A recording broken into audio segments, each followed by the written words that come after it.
You're now in the CEO role. That's your current role. Is that your key focus, putting that fan lens and that fan avidity piece at the center of everything you're doing, whether it's stadium developments or ticketing campaigns or content campaigns? Yeah, a huge priority of ours is how are you listening to your fans? What are your fans looking for and how are you entertaining them? We're in Los Angeles. Los Angeles has 12 or so professional sports teams. I'd argue that's more sports teams than any city in the world has, right? We have so many teams. But beyond just having so many teams, we have so much that draws people to Los Angeles, from Hollywood to, you can go snow skiing or you can go skiing in the water, right? You have so many different options. You go to the beach or the mountains. So how are you connecting with people where people have a discretionary amount of money that they can spend?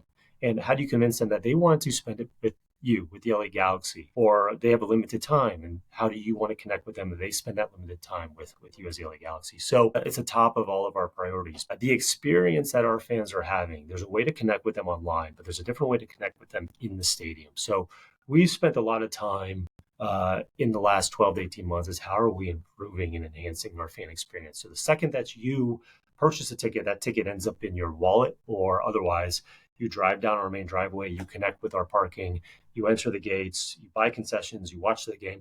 How are we making you feel so that when you leave the stadium, we want you to come back. We want you to experience it again. So that's a huge focus and priority to everything we do every single day. And has that been part of the reason that sparked your LA Galaxy fan council and sort of getting that, listening, but also from the fans? Because, you being in analytics previously, you could be looking at reports and making assumptions, but if you're not actually talking to the fans, sometimes it can be a little bit off. Has that been some of the things that you've been trying to learn and implement from the fan council? Absolutely. So tonight is our first meeting of our second year of our fan council. We had a huge amount of success with the first round of it. Hearing what your fans have to say and listening to them and trying to take what they're telling you and put it into practice is critical to what we do. And a lot of what I do is looking at surveys. It's listening to fans. I also spend a lot of time listening to fan podcasts and hearing from them in different ways of what's important to you. How can we make your experience better? I think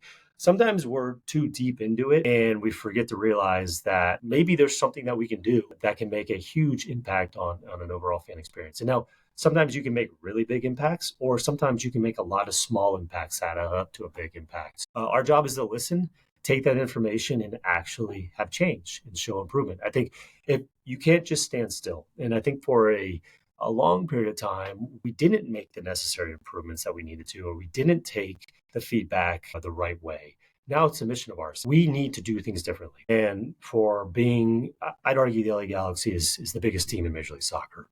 I'd say we're the biggest team, one of the biggest teams in North America. But we have to continue to reinvent ourselves. And in Los Angeles, like I said, we have 12 professional sports teams. We have to constantly outpunch our weight class, so to speak, right? We have to continue to remind people why they want to come to an LA Galaxy game, or as opposed to going to SoFi Stadium, which is a $5.5 billion US stadium that happens to be 15 minutes away from here. So we have to perform at a different level to compete in a really difficult market.